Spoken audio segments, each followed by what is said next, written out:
नमस्कार दोस्तों, मैं सरोज वर्मा आप सभी लोगों का अपने यूट्यूब चैनल पर स्वागत करता हूं। आज हम लोग देखने वाले हैं जीएस में अगला प्रैक्टिस सेट।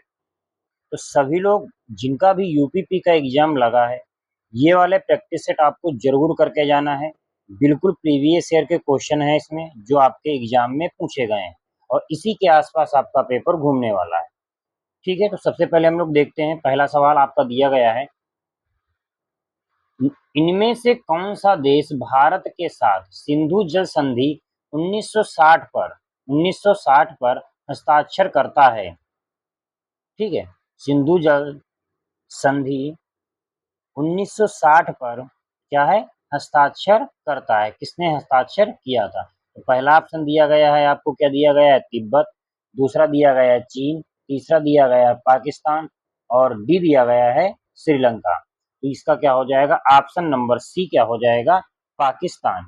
इसका सही उत्तर क्या हो जाएगा? ऑप्शन नंबर सी हो जाएगा, पाकिस्तान। इसके बारे में देख लेते हैं हम लोग। सिंधु जल संधि नदियों के जल के वितरण के लिए भारत और पाकिस्तान के बीच हुई एक संधि है। यह संधि विश्व बैंक की मध्यस्थता में तत्कालीन भारतीय प्रधानमंत्री जवाहरलाल नेहरू और पाकिस्तान के राष्ट्रपति अयूब खान के हस्ताक्षर के द्वारा 19 सितंबर 1960 को कराची में संपन्न हुई थी। यह संधि सिंधु नदी और उसकी 5 सहायक नदियों सतलज, ब्यास, रावी, झेलम और चिनाब के पानी के उपयोग पर दोनों पक्षों के बीच सहयोग तथा सूचना के आदान प्रदान के लिए एक तंत्र निर्धारित करती है।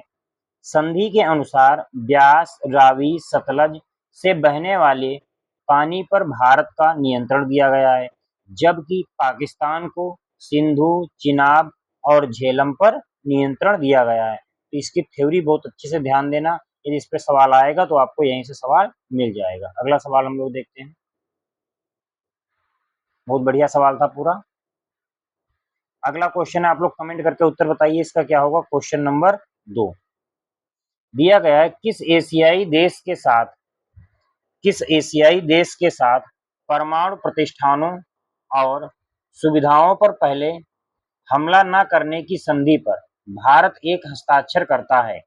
भारत एक हस्ताक्षर करता है।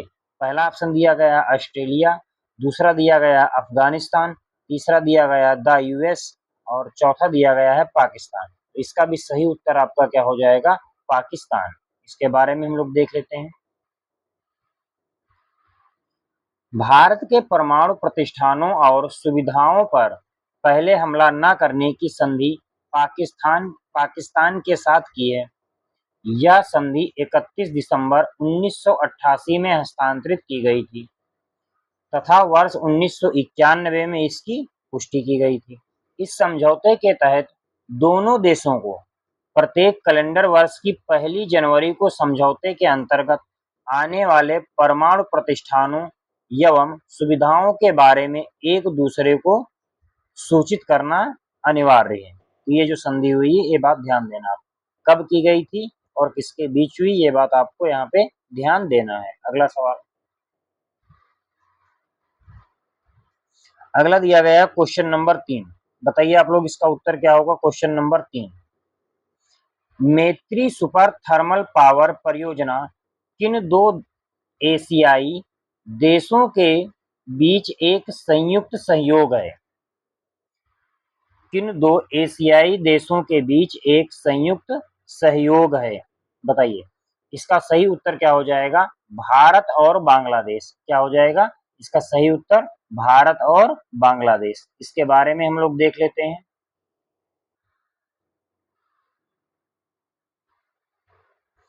मैत्री सुपर थर्मल पावर परियोजना भारत और बांग्लादेश के बीच एक संयुक्त परियोजना है। यह भारत सरकार के स्वामित्व वाली national thermal power corporation NTPC और बांग्लादेश के बांग्लादेश पावर डेवलपमेंट बोर्ड बीपीडीबी के बीच 50-50 के द्विपक्षीय लागत का संयुक्त उद्यम है। यह वर्तमान में बांग्लादेश के खुलना में बागेरहाट जिले के रामपाल उप जिला में निर्माणाधीन है, मतलब वहां पे बनी है। कहाँ बनी है? बागेरहाट जिले के रामपाल रामपाल उप जिला में। ठीक है, बात ध्यान देना है आप। अगला सवाल है आपके सामने, इसका उत्तर आप लोग बताइए क्या होगा। क्वेश्चन नंबर 4 का दिया गया है। क्वेश्चन नंबर 4, चीन ने तिब्बत पर आक्रमण कब किया? तो इसका जो आयोग ने उत्तर माना है, क्या माना है? बी और डी दोनों, 1949 और 50। तो ये आपका है क्या? 1949 और 1950, ये इसकी आक्रमण की तिथि थी। तो इसलिए आयोग ने जो इसका उत्तर माना है बी और डी। इसके बारे में देख लेते हैं। चीन ने तिब्बत पर वर्ष 1949 से 1950 में आक्रमण किया था। 1912 में तिब्बत के 13वें धर्मगुरु दलाई लामा ने तिब्बत को स्वतंत्र घोषित कर दिया। उस समय चीन ने कोई आपत्ति नहीं जताई, लेकिन करीब 40 सालों के बाद चीन में कम्युनिस्ट सरकार आई। इस सरकार की विस्तारवादी नीतियों के चलते 1949 से 1950 में चीन ने हजारों सैनिकों के साथ तिब्बत पर क्या कर दिया? हमला कर दिया। हजारों सैनिकों के साथ क्या किया? चीन ने तिब्बत पर हमला कर दिया। अगला सवाल आपके सामने, अगला सवाल है क्वेश्चन नंबर 5। इसका आप लोग उत्तर बताइए क्या होगा। क्वेश्चन नंबर 5 का दिया गया है, भारतीय कृषि अनुसंधान संस्थान ने भारत में संरक्षित बासमती किस्मों की खेती के लिए किस देश के खिलाफ कानूनी कार्रवाई की मांग की है? तो इसका जो सही उत्तर है क्या है? Option number A, Myanmar. Myanmar के खिलाफ कानूनी कार्रवाई की क्या की है? मांग की है। इसके बारे में हम लोग देख लेते हैं।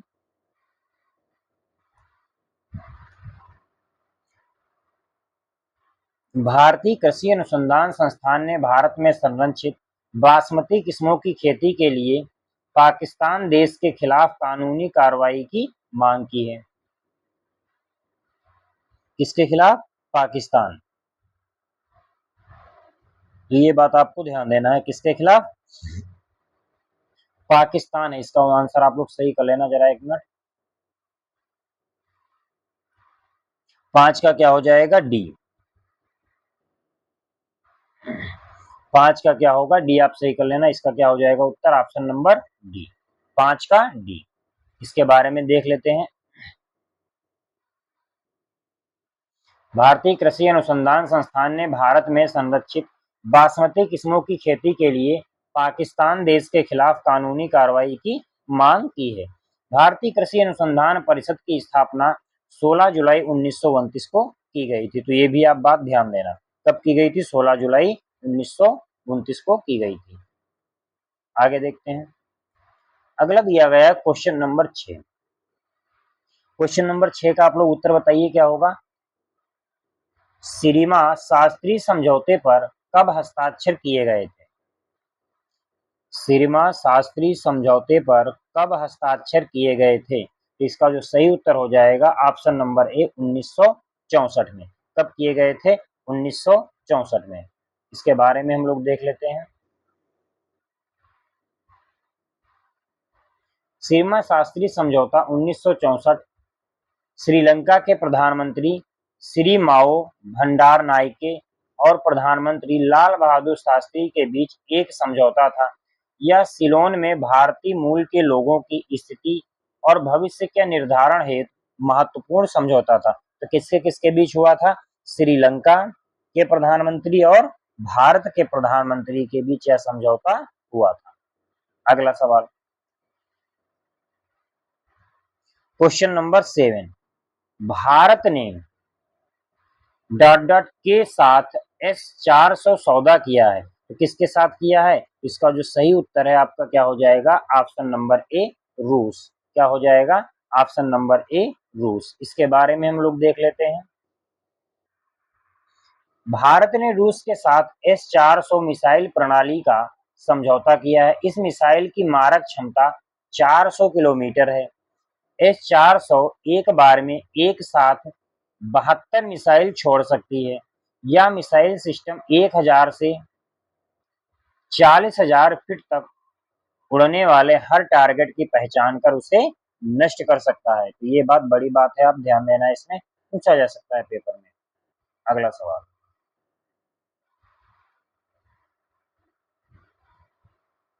क्वेश्चन नंबर 8, बताओ। क्वेश्चन नंबर 8, 1971 के भारत पाकिस्तान युद्ध के दौरान पाकिस्तानी बंदरगाह कराची पर भारतीय नौसेना द्वारा शुरू किए गए दो आक्रामक ऑपरेशन कौन थे? शुरू किए गए दो आक्रामक ऑपरेशन कौन थे? इसका जो सही उत्तर हो जाएगा, दो आक्रामक ऑपरेशन जो शुरू किए गए थे वो कौन थे? ऑपरेशन ट्राइडेंट और ऑपरेशन पाइथन। तो ये क्या हो जाएगा? ऑप्शन नंबर ए आपका क्या हो जाएगा? इसका सही उत्तर हो जाएगा। इसके बारे में हम लोग देख लेते हैं। दिसंबर 1971 में पाकिस्तान ने भारत के खिलाफ समुद्र में जो लड़ाई छेड़ी थी उसका ही जवाब देने के लिए भारत के द्वारा ऑपरेशन ट्राइडेंट और ऑपरेशन पाइथन चलाया गया था। इस ऑपरेशन के तहत 4 दिसंबर 1971 को भारतीय नौसेना ने कराची नौसैनिक अड्डों पर हमला बोल दिया। इस ऑपरेशन की सफलता के मद्देनजर ही हर साल 4 दिसंबर को नौसेना दिवस मनाया जाता है। यदि आपसे पूछा जाए नौसेना दिवस कब मनाया जाता है, कब मनाया जाता है? 4 दिसंबर को। अगला सवाल, क्वेश्चन नंबर 9, बताओ। क्वेश्चन नंबर 9 का उत्तर आप लोग बताइए क्या होगा?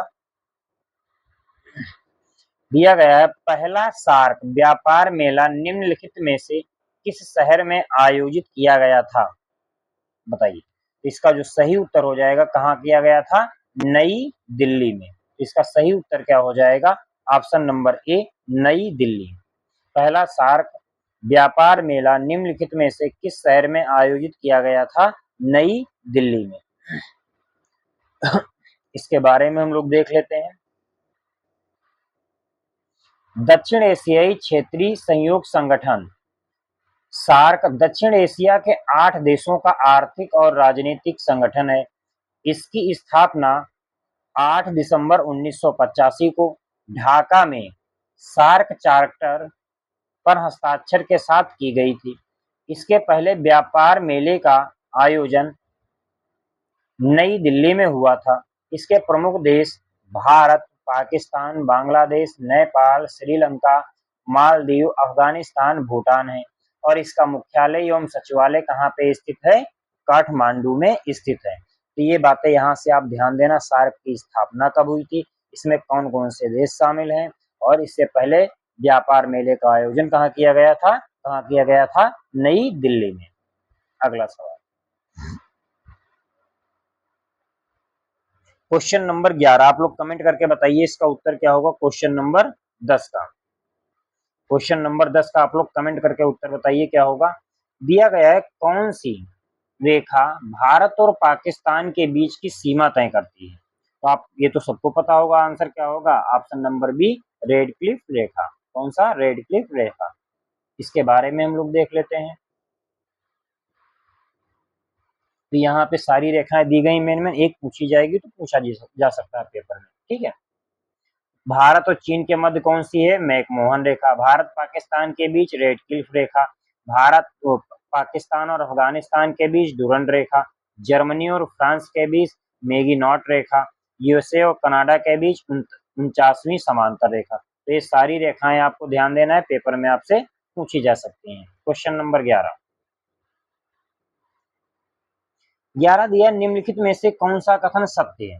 ठीक है, तो पहला आपको दिया गया 1975 में आपातकाल के समय गुलजारी लाल नंदा प्रधानमंत्री थे, बिल्कुल गलत।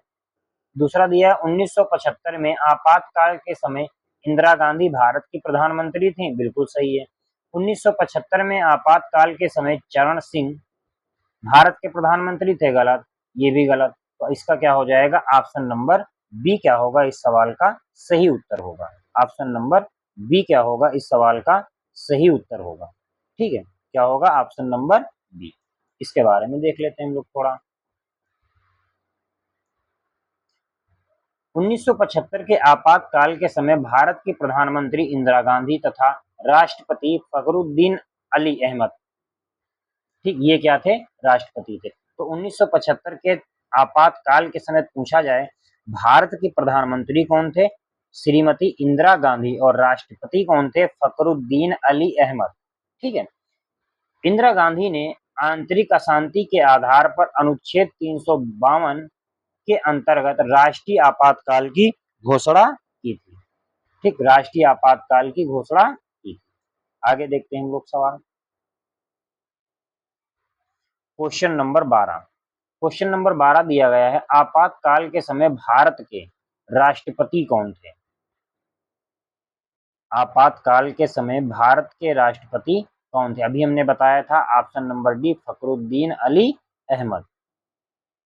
इसके बारे में देख लेते हैं।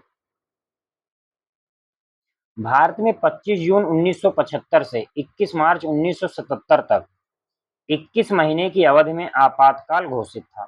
भारत के तत्कालीन राष्ट्रपति फखरुद्दीन अली अहमद और प्रधानमंत्री श्रीमती इंदिरा गांधी की सलाह पर भारतीय संविधान के अनुच्छेद 352 के अधीन भारत में आपातकाल लागू करने की घोषणा की गई थी। तो ये बातें ध्यान देना है, काफी पेपर में पूछी जा सकते हैं आपसे। अगला सवाल आपके सामने, क्वेश्चन नंबर 13। बताइए आप लोग इसका कमेंट करके उत्तर क्या होगा क्वेश्चन नंबर 13 का। क्वेश्चन नंबर 13 का उत्तर आप लोग बताइए कमेंट करके क्या होगा।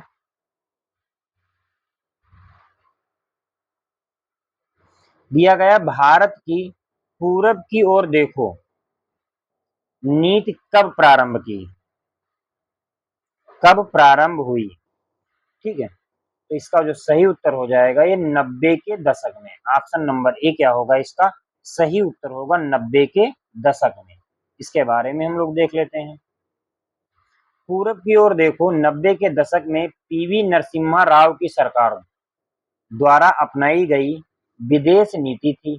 यह भारत द्वारा दक्षिण पूर्व एशिया के देशों के साथ बड़े पैमाने पर आर्थिक और सामाजिक संबंधों को विस्तार देने और इस क्षेत्र में चीन के प्रभुत्व को संतुलित करने के उद्देश्य से बनाई गई नीति थी, जिसे वर्ष 2014 में एक्ट ईस्ट पॉलिसी के रूप में बदल दिया गया था। तो 2014 में इसे एक्ट ईस्ट पॉलिसी के रूप में बदल दिया गया था। अगला सवाल हम लोग देखते हैं। क्वेश्चन नंबर 14 दिया गया है, भारत और चीन के बीच 21 दिन चले घुसपैठ विवाद भारत के किस सेक्टर में हुआ था? बताओ, भारत के किस सेक्टर में हुआ था? तो इसका जो सही उत्तर हो जाएगा ऑप्शन नंबर बी, चुमार सेक्टर। कौन सा सेक्टर था? चुमार सेक्टर। इसके बारे में हम लोग देख लेते हैं। सितंबर 2014 में चीन और भारत के बीच चला घुसपैठ विवाद भारत के चुमार सेक्टर में हुआ था। लद्दाख के चुमार सेक्टर में यह घुसपैठ चीनी सैनिकों के द्वारा की गई थी। अगला सवाल हम लोग देखते हैं। अगला सवाल बहुत बढ़िया दिया गया है। आप लोग कमेंट करके उत्तर बताइए क्या होगा इसका सही उत्तर। 3 बीघा विवाद किस देश के साथ है? तो इसका जो सही उत्तर है आप सबको पता होगा, बांग्लादेश। इसका सही उत्तर क्या हो जाएगा? बांग्लादेश। इसके बारे में हम लोग देख लेते हैं। 3 बीघा गलियारा भारत और बांग्लादेश की सीमा पर स्थित भारत का एक भूभाग है, जो सितंबर 2011 में बांग्लादेश को लीज पर दे दिया गया था, ताकि बांग्लादेश के दहग्राम अंगरकोटा नामक अंतर्वेशों को सीधे भूभाग द्वारा बांग्लादेश से जोड़ा जा सके। ठीक है, तो ये बातें आप ध्यान दीजिएगा इसमें। अगला सवाल है आपका क्वेश्चन नंबर 16। दिया गया है, निम्न में से कौन सा देश दक्षिण एशियाई क्षेत्रीय सार्क का सदस्य नहीं है? तो अभी हमने पीछे इस पे चर्चा की थी, क्या है? म्यांमार नहीं है। ठीक है, म्यांमार नहीं है। इसके बारे में देख लेते हैं।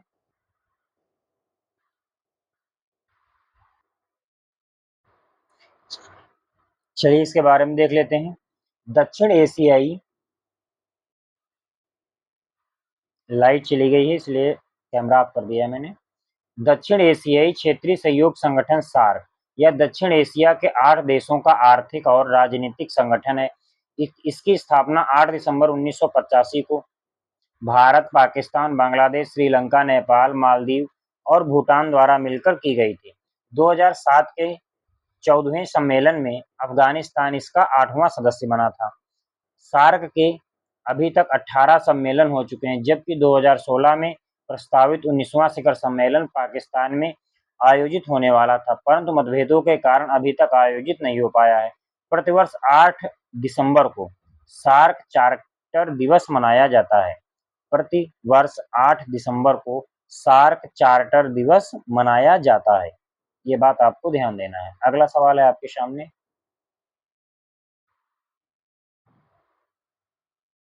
Question number 17। बताइए आप लोग कमेंट करके इसका उत्तर क्या होगा क्वेश्चन नंबर 17 का।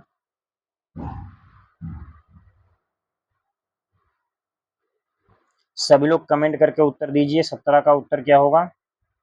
दिया मैत्री एक्सप्रेस भारत ने इस जगह के लिए शुरू की थी। किस जगह के लिए? मैत्री एक्सप्रेस किस जगह के लिए शुरू की थी? इसका जो सही उत्तर है आपका ऑप्शन नंबर सी, ढाका। इसका सही उत्तर जो है आपका ऑप्शन नंबर सी क्या है? ढाका। इसके बारे में हम लोग देख लेते हैं। मैत्री एक्सप्रेस भारत और बांग्लादेश के बीच चलने वाली एक साप्ताहिक रेलगाड़ी है। यह 14 अप्रैल 2008 से आरंभ हुई। यह भारत के कोलकाता से बांग्लादेश के ढाका तक ट्रेन सेवा है।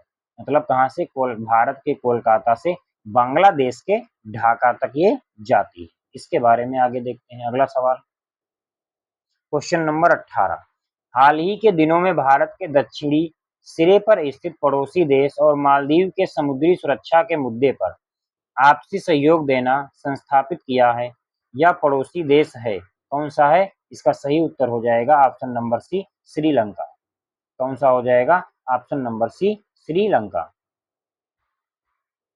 अगला सवाल है आपका 19 नंबर। सभी लोग कमेंट करके उत्तर दीजिए, क्या होगा इसका सही उत्तर 19 का। दिया गया है राइटर इसकी समाचार एजेंसी है। राइटर किसकी समाचार एजेंसी है? तो इसका जो सही उत्तर हो जाएगा ऑप्शन नंबर ए, यूके की। कहाँ की है? यूके की। तो कुछ समाचार एजेंसियां दी गई, मैं आपको बता दे रहा हूँ, पूछी जा सकती है पेपर में। यूके की कौन सी है? राइटर। यूएसए की कौन सी है? United press international. रूस की कौन सी? तास। रूस की कौन सी है? तास। जर्मनी की कौन सी है? डीपीए। कौन सी है जर्मनी की? डीपीए। ठीक है, बातें ध्यान देना है। इसमें से एक पूछी जा सकती है आपके पेपर में। Question number 20। पीपल डेली समाचार पत्र इस देश में छपता है। मतलब कहाँ पे छपता है? इसका जो सही उत्तर हो जाएगा ऑप्शन नंबर सी, चीन में। यह कहाँ छपता है? चीन में। ठीक है, यह चीन की चीनी कम्युनिस्ट पार्टी, ये क्या है? चीन की चीनी कम्युनिस्ट पार्टी का आधिकारिक समाचार पत्र है। आधिकारिक क्या है? समाचार पत्र है। ठीक है, बातें आपको ध्यान देना है। अगला सवाल आपका, अगला सवाल आपको दिया गया है 21 नंबर। आप लोग सभी लोग कमेंट करके उत्तर बताइए, इसका क्या होगा। भारत और पाकिस्तान के बीच कितनी सीमा पार ट्रेन चलती है? कितनी सीमा बीच कितनी सीमा पार ट्रेन चलती है? इसका जो सही उत्तर हो जाएगा ऑप्शन नंबर सी, 2। क्या हो जाएगा? 2। अब इसके बारे में देख लेते हैं। भारत और पाकिस्तान के बीच दो सीमा पार ट्रेन चलती हैं। पहली समझौता एक्सप्रेस भारत और पाकिस्तान के मध्य चलने वाली रेलगाड़ी है, जो 22 जुलाई 1976 को अटारी और लाहौर के बीच शुरू हुई थी।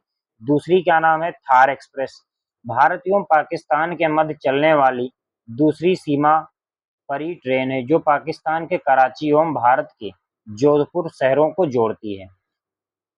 मुनाबाओ और खोखरा पार क्रमशः भारत एवं पाकिस्तान में अंतिम सीमांत स्टेशन है।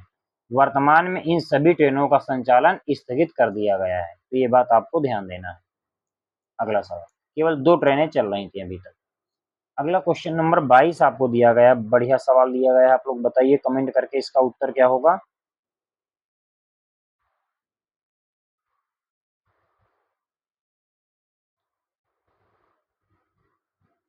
22 में क्या दिया गया है, पाकिस्तान है क्या है, एक इस्लामिक राज्य, ऑप्शन नंबर बी। इसके बारे में देख लेते हैं। पाकिस्तान भारत के पश्चिम में स्थित एक इस्लामिक गणराज्य है। यहाँ की प्रमुख भाषाएं उर्दू, पंजाबी, सिंधी, बलूची और पाश्तो हैं। पाकिस्तान की राजधानी इस्लामाबाद है। पाकिस्तान के 4 सूबे पंजाब, सिंध, बलूचिस्तान, खैबर पख्तूनख्वा, ये क्या है, इसके 4 सूबे हैं। ठीक, ये बात आपको ध्यान देना है। ठीक है, अगला सवाल, क्वेश्चन नंबर 23। 23 का आप लोग बताइए उत्तर क्या होगा। चकमा शरणार्थी किस देश से संबंधित है। इसका जो सही उत्तर हो जाएगा ऑप्शन नंबर बी, क्या हो जाएगा, बांग्लादेश। इसका सही उत्तर क्या हो जाएगा, बांग्लादेश। ठीक है, इसके बारे में हम लोग देख लेते हैं। चकमा शरणार्थी बांग्लादेश से संबंधित है। 1964 से 1969 के मध्य अरुणाचल प्रदेश में आकर बसने वाले बांग्लादेशी शरणार्थियों को चकमा शरणार्थी के नाम से जाना जाता है, जबकि रोहिंग्या शरणार्थियों का संबंध म्यांमार से है। ये दोनों बातें आप ध्यान देना, पेपर में पूछी भी गई हैं और पूछी जाती हैं। अगला सवाल, ठीक है, अगला सवाल आप लोग बताइए इसका उत्तर क्या होगा। मध्य पूर्व में मेरी टाइम सिक्योरिटी बेल्ट 2025 नामक संयुक्त नौसैनिक अभ्यास किन 3 देशों ने किया है। किन 3 देशों ने किया है, इसका जो सही उत्तर हो जाएगा ऑप्शन नंबर बी, चीन, ईरान और रूस ने किया है। ठीक है, ऑप्शन नंबर बी क्या होगा, इसका सही उत्तर होगा चीन, ईरान और रूस। इसके बारे में देख लेते हैं। मध्य पूर्व मेरीटाइम सिक्योरिटी बेल्ट 2025 नामक संयुक्त नौसैनिक अभ्यास में चीन, ईरान और रूस ने भाग लिया। यह अभ्यास ओमान की खाड़ी में आयोजित किया गया था। इसका उद्देश्य क्या था, तीनों देशों के बीच नौसैनिक सहयोग को मजबूती प्रदान करना। तीनों देशों के बीच नौसैनिक सहयोग को मजबूती प्रदान करना। आगे देखते हैं अगला सवाल। अगला सवाल आपका दिया गया है, भारत में LWE का पूर्ण रूप क्या है। EWE का पूर्ण रूप क्या है, इसका पूर्ण रूप क्या होता है, left wing extremes. Left wing extremes, option number B क्या होगा, इसका सही उत्तर होगा लेफ्ट विंग एक्सट्रीम्स। ठीक, इसके बारे में आगे देखते हैं।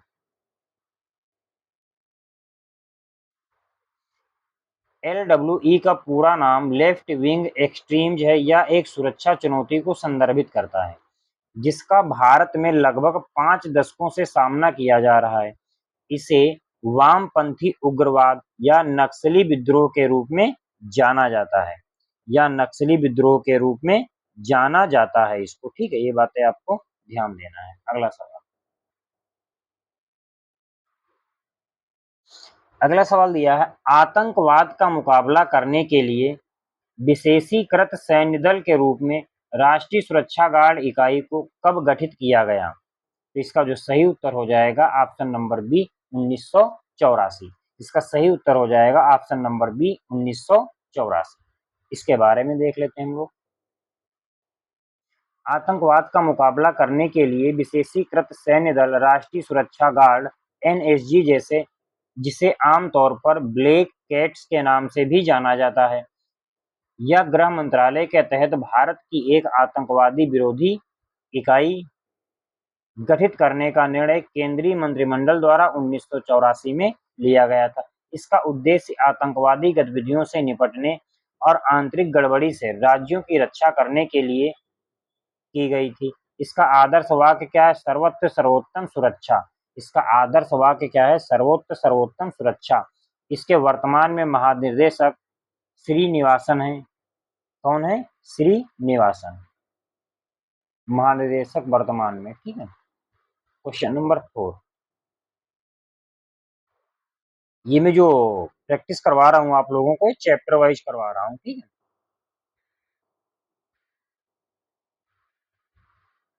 अगला दिया गया है, भारत में आंतरिक सुरक्षा के अस्थिरीकरण को रोकने के लिए निम्न में से किसे अधिनियमित किया गया है?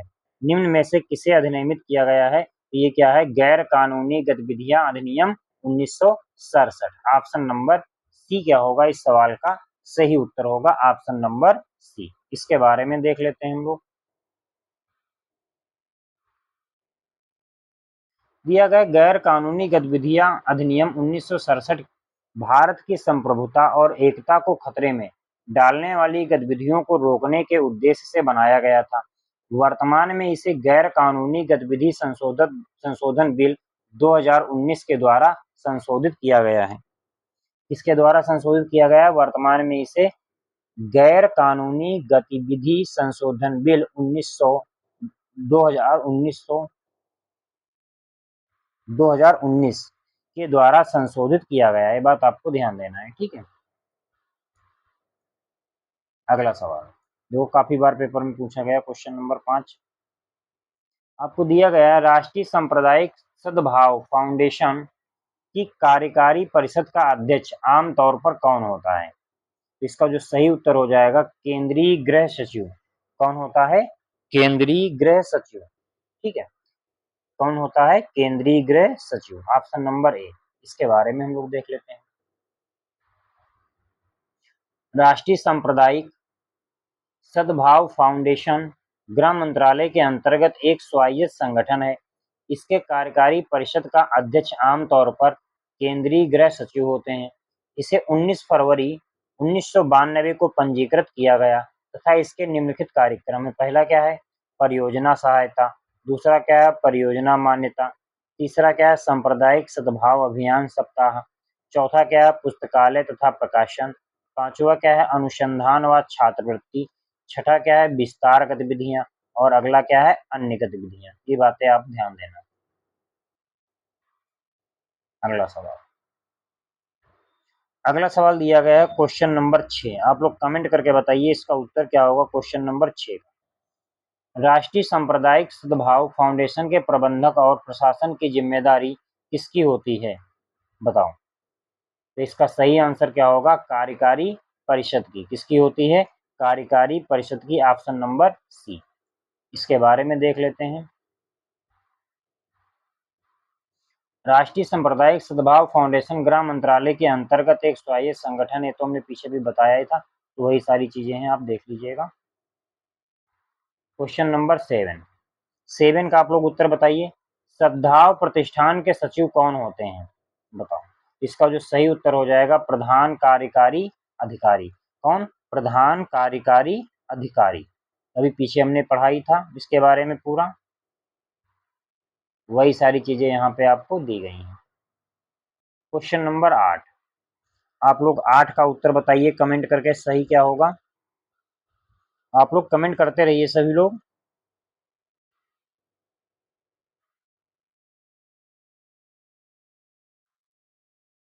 अगला सवाल दिया है, राष्ट्रीय सांप्रदायिक सद्भाव प्रतिष्ठान के शासी परिषद के अध्यक्ष आमतौर पर कौन होते हैं? तो ये क्या हो जाएगा? अभी पीछे हमने बताया केंद्रीय गृह मंत्री। काफी बार सवाल ये रिपीट हुआ है, आप लोग जरूर तैयार कर लेना, पेपर में आपसे पूछा जा सकता है।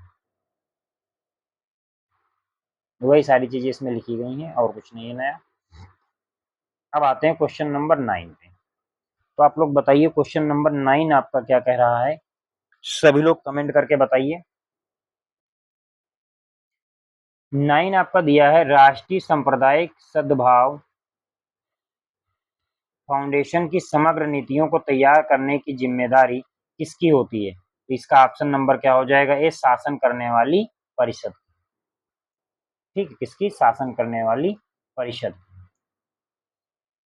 राष्ट्रीय सांप्रदायिक सद्भाव फाउंडेशन की समग्र नीतियों को तैयार करने की जिम्मेदारी इसके शासन करने वाली परिषद पर है। सांप्रदायिक सद्भाव सप्ताह, जिसे कौमी एकता सप्ताह के रूप में जाना जाता है, प्रत्येक वर्ष 19 से 25 नवंबर को मनाया जाता है। उस कार्यक्रम का आयोजन national foundation for communal harmony द्वारा किया जाता है। किसके द्वारा?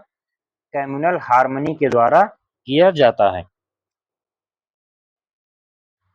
अगला सवाल, क्वेश्चन नंबर 10। क्वेश्चन नंबर 10 दिया है, सांप्रदायिक सद्भाव को बढ़ावा देने में शिक्षा क्या भूमिका निभा सकती है? तो शिक्षा क्या भूमिका निभा सकती है? शिक्षा समझ और सहिष्णुता को बढ़ावा देती है। ऑप्शन नंबर ए क्या हो जाएगा इसका सही उत्तर हो जाएगा। शिक्षा क्या करती है? समझ और सहिष्णुता को बढ़ावा देती है। समझ और सहिष्णुता को क्या करती है? बढ़ावा देती है शिक्षा। ये बात आप ध्यान देना, ठीक है। लाइट आ गई है, कोई दिक्कत नहीं है। आगे देखते हैं हम लोग इसके बारे में।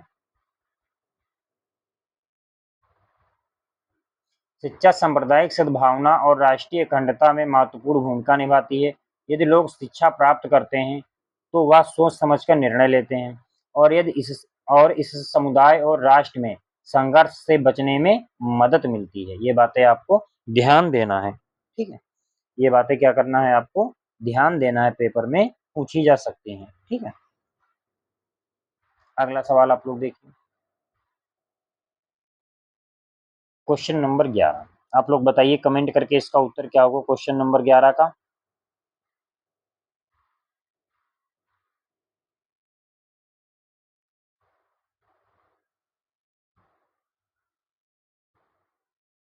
दिया गया जम्मू कश्मीर का सार्वजनिक सुरक्षा अधिनियम किस तरह से आंतरिक सुरक्षा सुनिश्चित करता है? ठीक है, तो इसका जो सही उत्तर हो जाएगा, राज्य की सुरक्षा के लिए हानिकारक गतिविधियां करने वाले संदिग्ध व्यक्तियों को हिरासत में लेकर। तो ये क्या हो जाएगा? ऑप्शन नंबर ए क्या होगा इसका सही उत्तर होगा। इसके बारे में देख लेते हैं थोड़ा।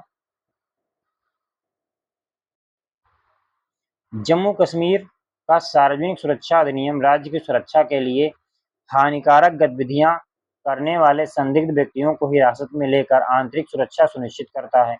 जम्मू और कश्मीर का सार्वजनिक सुरक्षा अधिनियम 1978 एक प्रशासनिक हिरासत कानून है जो किसी भी व्यक्ति को बिना किसी मुकदमे या आरोप के 2 साल तक हिरासत में रखने की अनुमति देता है। तो ये सारी बातें आपको ध्यान देना है। अगला सवाल, क्वेश्चन नंबर 12। क्वेश्चन नंबर 12 का आप लोग उत्तर बताइए क्या होगा कमेंट करके।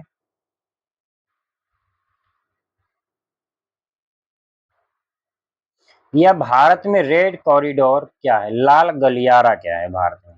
ठीक है, तो ये क्या है? ऑप्शन नंबर ए हो जाएगा, नक्सली माओवादी उग्रवाद से प्रभावित क्षेत्र को बोलते हैं लाल गलियारा, ठीक है। इसके बारे में हम लोग देख लेते हैं। भारत में रेड कॉरिडोर लाल गलियारा गलियारा नक्सली माओवादी उग्रवाद से प्रभावित क्षेत्र है।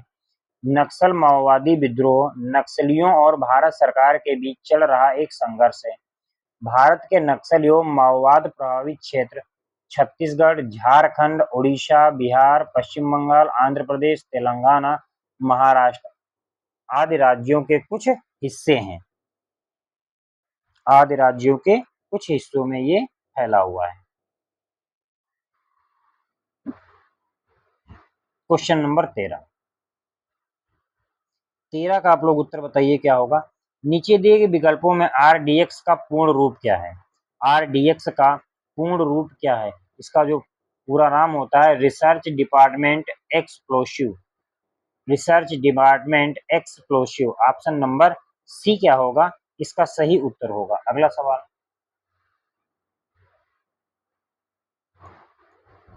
तो आरडीएक्स के बारे में तो आप सबको पता ही है क्या है। एक शक्तिशाली विस्फोटक पदार्थ है जिसका उपयोग सैन्य और औद्योगिक अनुप्रयोग में किया जाता है, ठीक है। अगला सवाल है आपका क्वेश्चन नंबर 14। आतंकवाद विरोधी अभियानों का प्राथमिक उद्देश्य क्या है? प्राथमिक उद्देश्य क्या है? इसका जो सही उत्तर हो जाएगा विद्रोहियों का सैन्य दमन। ऑप्शन नंबर डी क्या होगा? विद्रोहियों का सैन्य दमन। इसके बारे में देख लेते हैं। आतंकवाद विरोधी अभियानों का प्राथमिक उद्देश्य विद्रोहियों का सैन्य दमन करना होता है। इसका लक्ष्य आतंकवादी समूहों की सैन्य क्षमताओं को नष्ट करना, उनके नेटवर्क को तोड़ना और उन्हें प्रभावहीन बनाना होता है। अभियानों के माध्यम से सुरक्षा बलों को इलाके में शांति और स्थिरता स्थापित करने में मदद मिलती है, जिससे आतंकवाद के प्रभाव को कम किया जा सकता है। तो ये बातें आप ध्यान दीजिए। सारे सवाल देखो पेपर में आपके पूछे गए हैं। अगला सवाल है क्वेश्चन नंबर 15। 15 का आप लोग उत्तर बताइए क्या हो जाएगा सही उत्तर। भारत में ऑपरेशन ग्रीन हंट क्या है? तो ये जो है नक्सल विरोधी अभियान है। ऑपरेशन ग्रीन हंट क्या है? यह एक नक्सल विरोधी अभियान है। ऑप्शन नंबर बी क्या होगा इस सवाल का सही उत्तर होगा? Option number B. Option number B क्या होगा इस सवाल का सही उत्तर होगा?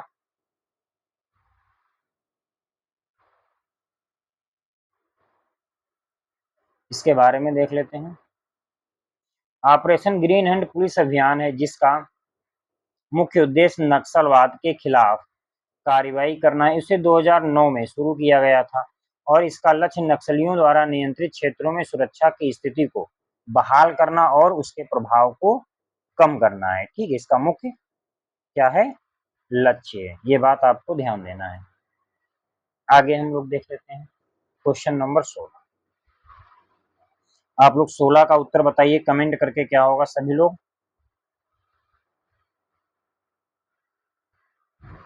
ओहो,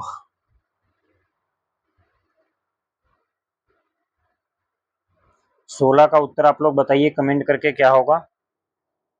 भारत में राष्ट्रीय सुरक्षा गार्ड का उद्देश्य क्या है? भारत में राष्ट्रीय सुरक्षा गार्ड का उद्देश्य क्या है? इसका जो उद्देश्य है आतंकवादी विरोधी और अपहरण विरोधी अभियान चलाना।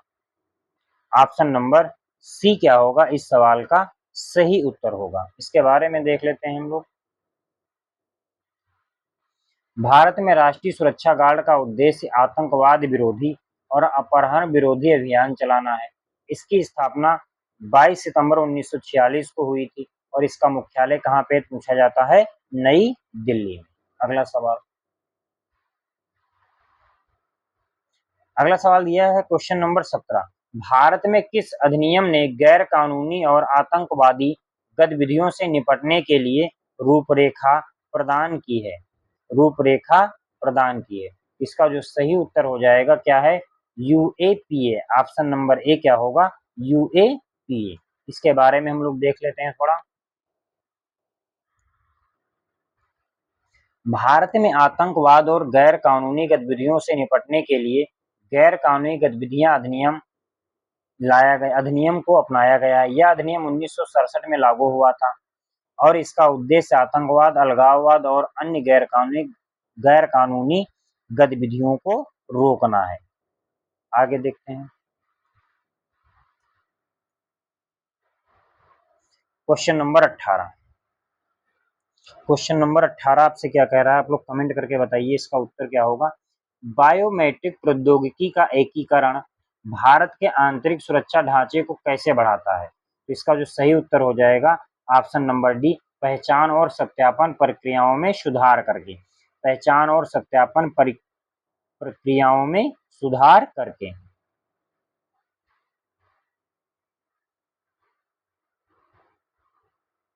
अगला सवाल है क्वेश्चन नंबर 19। 19 का आप लोग उत्तर बताइए कमेंट करके क्या होगा। सभी लोग कमेंट करके क्वेश्चन नंबर 19 का उत्तर बताइए क्या होगा। आतंकवाद से लड़ने में सूचना साझा करना किन तरीकों से महत्वपूर्ण हो जाता है?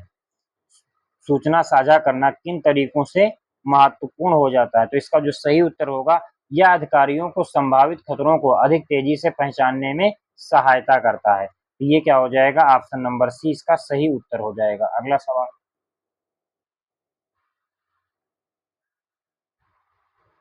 Question number 20। क्वेश्चन नंबर 20 कहा है एनआईए का पूर्ण रूप क्या है? एन आई ए ये क्या होता है? National investigation agency. Option number D क्या होगा इसका सही उत्तर होगा? अगला सवाल।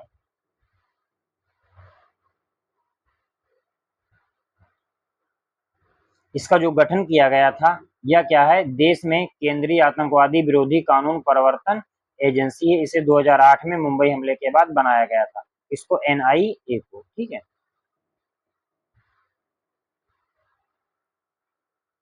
अगला क्वेश्चन दिया गया 21 नंबर।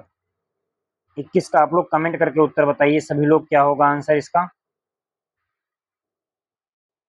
क्वेश्चन नंबर 21 का आप लोग कमेंट करके उत्तर बताइए क्या होगा। निम्नलिखित में से किस विशेष बल को विमान और हवाई अड्डों पर अपहरण और इसी तरह की सुरक्षा स्थितियों का जवाब देने के लिए विशिष्ट दक्ष बल के रूप में नियुक्त किया गया है? तो इसका जो सही उत्तर हो जाएगा क्या हो जाएगा, ऑप्शन नंबर डी एनएसजी। क्या हो जाएगा, ऑप्शन नंबर डी एनएसजी। इसके बारे में देख लेते हैं। एनएसजी विशेष बल को विमान और हवाई अड्डों पर अपहरण और इसी तरह की सुरक्षा स्थितियों का जवाब देने के लिए विशिष्ट दक्ष बल के रूप में नियुक्त किया गया है। एनएसजी की स्थापना 1986 में आतंकवाद की चुनौती का सामना करने के लिए किया गया था। एनएसजी कमांडो को आमतौर पर ब्लैक कैट कमांडो के नाम से जाना जाता है। इसकी ट्रेनिंग मानेसर हरियाणा में होती है। इसकी ट्रेनिंग कहाँ होती है, मानेसर हरियाणा में की जाती है। अगला सवाल, अगला क्वेश्चन नंबर 22 आपको दिया गया है, आप लोग कमेंट करके इसका उत्तर बताइए क्या होगा। डॉट डॉट की स्थापना भारत की आतंकवादी रोधी क्षमताओं का समर्थन करने के लिए की गई। इसका जो सही उत्तर हो जाएगा राष्ट्रीय खुफिया ग्रिड। इसकी स्थापना राष्ट्रीय खुफिया ग्रिड, ये नाम ध्यान देना, यूपीएससी 21 में पूछा गया है। राष्ट्रीय खुफिया ग्रिड आतंकवादी गतिविधियों को रोकने के लिए एक कार्यक्रम है। 26/11 आतंकवादी हमले के बाद इस प्रकार की घटनाओं को रोकने के लिए इसकी स्थापना की गई थी। यह संदिग्ध आतंकवादियों को ट्रैक करने और आतंकवादी हमलों को रोकने में विभिन्न खुफिया एवं प्रवर्तन एजेंसियों की सहायता करता है। तो ये बातें आपको ध्यान देना है। अगला सवाल, क्वेश्चन नंबर 23 का आप लोग उत्तर बताइए क्या होगा, कमेंट करते रहिए आप लोग।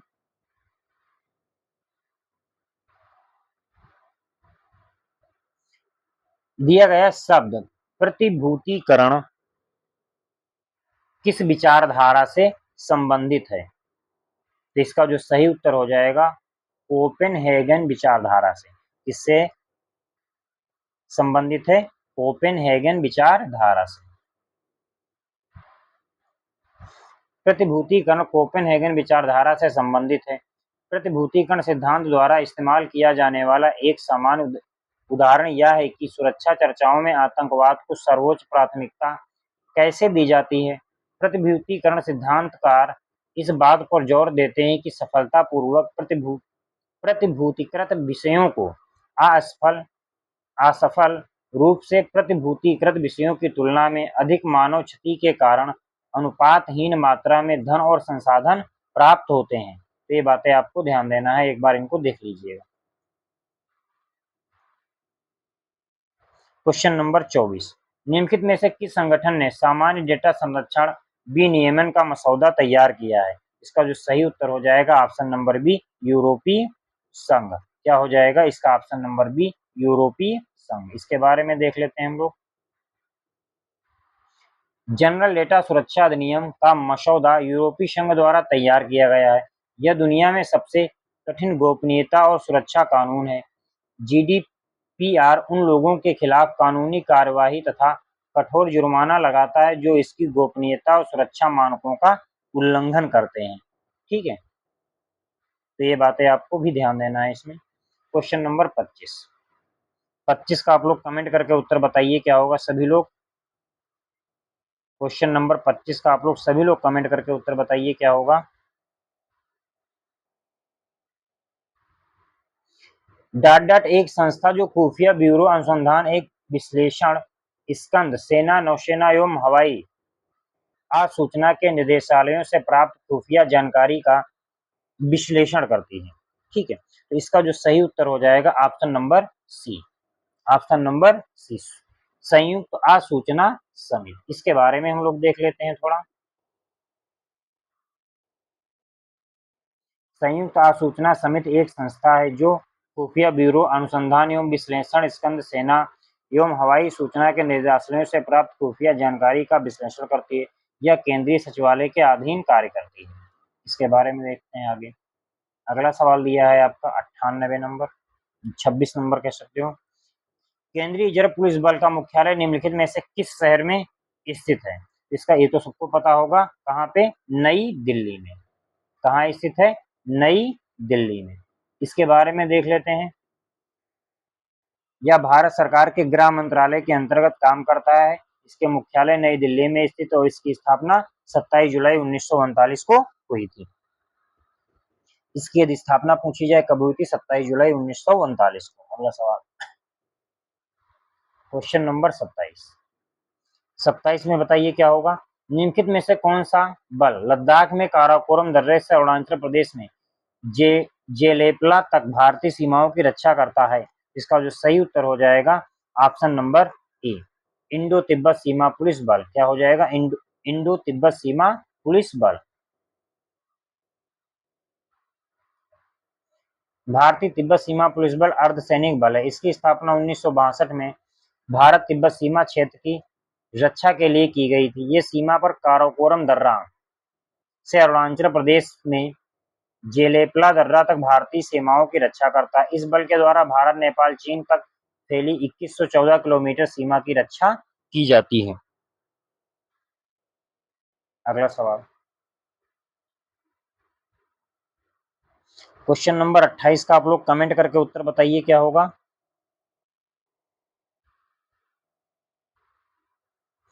डाडा नाम भारत के परमाणु कार्यक्रम को दिया गया था, जिसे भारत के पोखरण में 15 किलो टन प्लूटोनियम उपकरण का विस्फोट किया गया और परमाणु क्लब का सदस्य बन गया। तो इसका जो 28 का सही उत्तर आपका क्या हो जाएगा, option number C, Operation Smiling Buddha. Operation Smiling Buddha.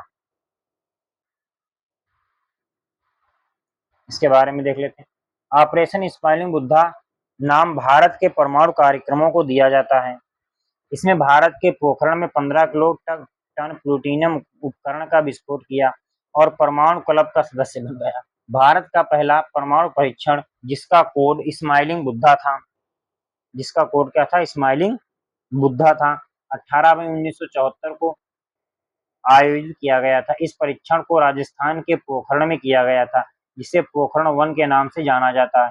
Bharat ने दूसरा परीक्षण 11 से 13 मई 1998 में किया और शक्ति 98 के नाम से पोखरण में आयोजित किया गया था। यह एक भूमिगत परीक्षण था।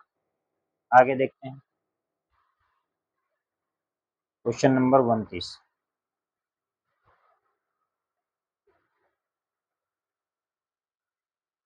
वही अगला सवाल। अगला देखते हैं, क्वेश्चन नंबर आपका क्या है 29 में। देखो क्या दिया गया है, डॉर्डन मिसाइलों की व्यापक रेंज के अनुसंधान और विकास के लिए भारतीय रक्षा मंत्रालय का एक कार्यक्रम था। भारतीय रक्षा मंत्रालय का क्या था, एक कार्यक्रम था।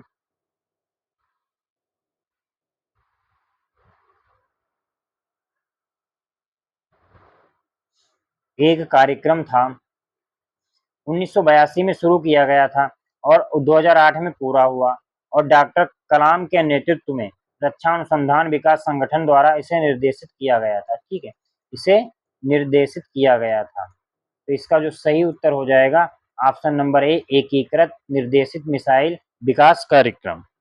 इसके बारे में थोड़ा हम लोग देख लेते हैं क्या है। एकीकृत निर्देशित मिसाइल विकास कार्यक्रम भारतीय रक्षा मंत्रालय द्वारा मिसाइलों के व्यापक रेंज के अनुसंधान एवं विकास के लिए एक कार्यक्रम था। यह 1982 में आरंभ किया गया था, 2008 में डॉक्टर कलाम के नेतृत्व में पूरा हुआ। यह रक्षा अनुसंधान विकास संगठन द्वारा निर्देशित किया जाता है। अगला सवाल, क्वेश्चन नंबर 30 का बताओ कमेंट करके आप लोग उत्तर क्या होगा। देखो कितने जबरदस्त सवाल आपके पेपर में पूछा है। जो पूछ दे दोबारा रिपीटेड सवाल तो बच्चे कर नहीं पाएंगे। अगला दिया है, भारत सरकार की एक अत्यधिक विशिष्ट तकनीकी खुफिया एजेंसी और उड़ैन और रिमोट सेंसिंग, डाटा इकोनॉमिक और प्रोसेसिंग, साइबर सुरक्षा, क्रिप्टोग्राफी सिस्टम आदि में प्रौद्योगिकी क्षमताओं को विकसित करता है। इसका जो सही उत्तर हो जाएगा ऑप्शन नंबर बी, राष्ट्रीय तकनीकी अनुसंधान संगठन। ये इसके बारे में दिया गया है पूरा। क्वेश्चन नंबर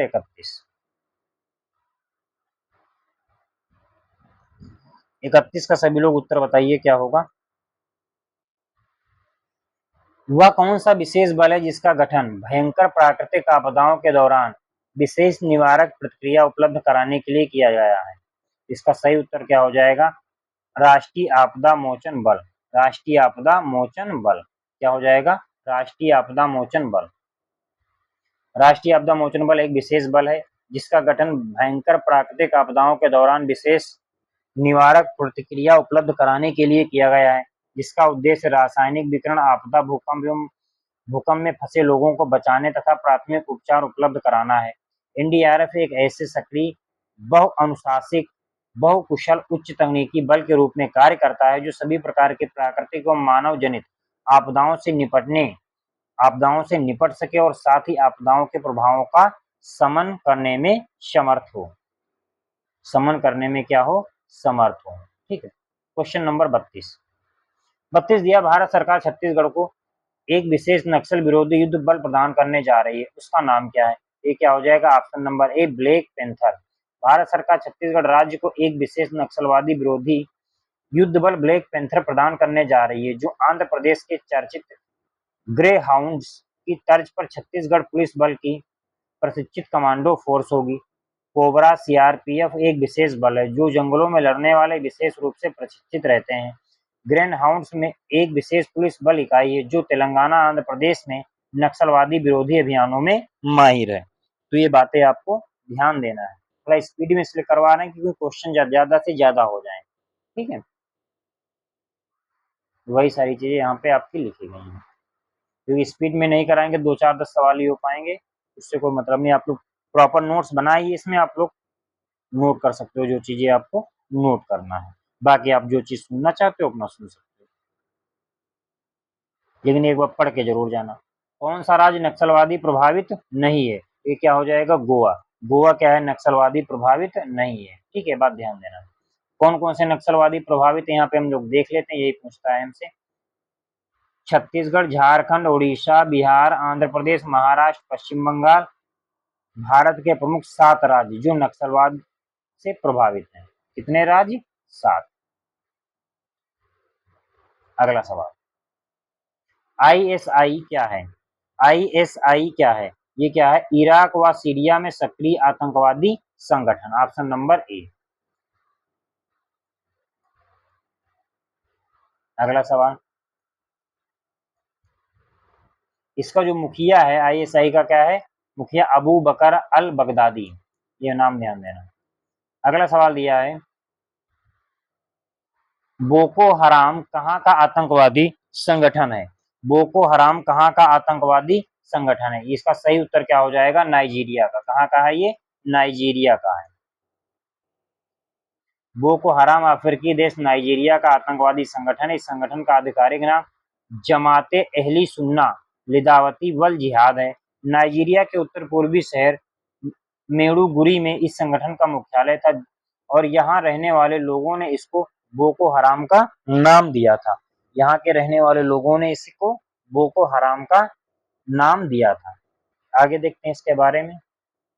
अगला सवाल है क्वेश्चन नंबर 36। सभी लोग कमेंट करके उत्तर बताइए इसका क्या होगा। क्वेश्चन नंबर 36 का सभी लोग जल्दी से कमेंट करिए। सीमा सुरक्षा बल बीएसएफ बनाया गया था, कब बनाया गया था? 1965 में। इसका सही उत्तर क्या होगा? Option number D 1965। 19 BSF Bharat का एक अर्धसैनिक बल है तथा विश्व का सबसे बड़ा सीमा रक्षक बल भी है। इसका गठन 1 दिसंबर 1965 को हुआ था। इसका कार्य है कि भारत की विभिन्न सीमाओं पर निरंतर निगरानी अर्थात निरंतर निगाह रखना, अर्थात शत्रु सेना के घुसपैठ तथा सीमा उल्लंघन से अपने देश की सीमा को सुरक्षित बनाना। अगला सवाल है आपका, बस थोड़े सवाल बचे हैं। आतंकवाद से निपटने के लिए पुलिस में बनी नवीन इकाई एटीएस एटीएस को किसी विस्फोटक होने की सूचना पर कौन सा दस्ता भेजा जाएगा? कौन सा दस्ता भेजा जाएगा? आप लोग बताइए कमेंट करके इसका उत्तर क्या होगा। सभी लोग कमेंट करके उत्तर बताइए इसका क्या होगा। क्वेश्चन नंबर 37 का सभी लोग जल्दी से जल्दी। तो ये क्या हो जाएगा? बम निरोधक दस्ता। क्या हो जाएगा? ऑप्शन नंबर ए बम निरोधक दस्ता। आतंकवादी घटनाओं को रोकने के लिए 1990 में एटीएस का गठन किया गया था जो आतंकवादी घटनाओं के देश के लिए महत्वपूर्ण सुरक्षा इकाई है। अगर इसे ये सूचना मिलती है कि कहीं विस्फोट होने की संभावना है तो बम निरोधक दस्ते को भेजा जाता है, जिसे बम डिस्पोजल स्क्वाड भी कहते हैं। ये बातें आपको ध्यान देना है। Question number 38। 38 आपको दिया गया है, बताइए आप लोग कमेंट करके इसका सही उत्तर क्या होगा। सभी लोग कमेंट करके उत्तर बताइए इसका क्या होगा 38 का। 11 सितंबर 2001 को अमेरिका में कितने हवाई जहाजों का अपहरण किया गया था? ठीक है, तो इसका जो सही उत्तर हो जाएगा ऑप्शन नंबर ए 4। कितने का? 4 का। इसके बारे में देख लेते हैं। 11 दिसंबर 2001 को अमेरिका में 4 विमानों का अपहरण किया गया था। आतंकवादियों द्वारा अपहरण किए गए चारों विमानों में से 2 विमान वर्ल्ड ट्रेड सेंटर से टकरा गए। एक अन्य विमान अमेरिकी सुरक्षा मुख्यालय पेंटागन से टकरा गया, जिससे मुख्यालय को भारी क्षति हुई। अगला सवाल।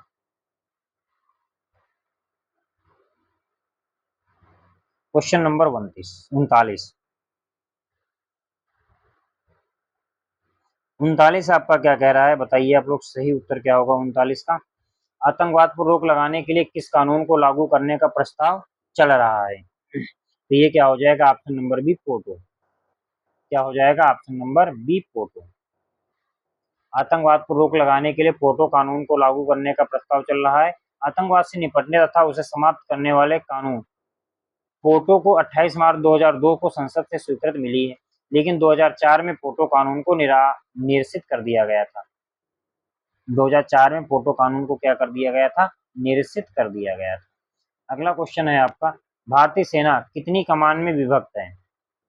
भारतीय सेना कितनी कमान में विभक्त है? इसका जो सही उत्तर हो जाएगा ऑप्शन नंबर डी 7। तो भारतीय सेना 7 कमानों में विभक्त है। उत्तरी कमान, दक्षिणी कमान, पूर्वी कमान, पश्चिमी कमान, मध्य कमान, दक्षिण पश्चिमी कमान और प्रशिक्षण कमान। ये 7 ध्यान देना, ठीक है। अगला दिया है, कारगिल समस्याओं पर बैठाई गई जांच समिति क्या थी? बताइए। इसका जो सही उत्तर क्या हो जाएगा? के सुब्रमण्यम समिति। कौन सी समिति थी? के सुब्रमण्यम समिति। के सुब्रमण्यम समिति, ठीक है। इसके बारे में हम लोग देख लेते हैं। के सुब्रमण्यम समिति का गठन कारगिल समस्याओं पर जांच के लिए किया गया था। इसके लिए कारगिल समस्याओं पर जांच के लिए किया गया था। तो हम लोगों ने आज का भी प्रैक्टिस सेट कंप्लीट कर लिया। सभी लोग इस चैप्टर को जरूर लगाइएगा, प्रैक्टिस सेट को। बहुत बढ़िया सवाल है और पेपर में आपसे पूछे जरूर जाएंगे। तो धन्यवाद दोस्तों, हम लोग मिलते हैं अगली क्लास में।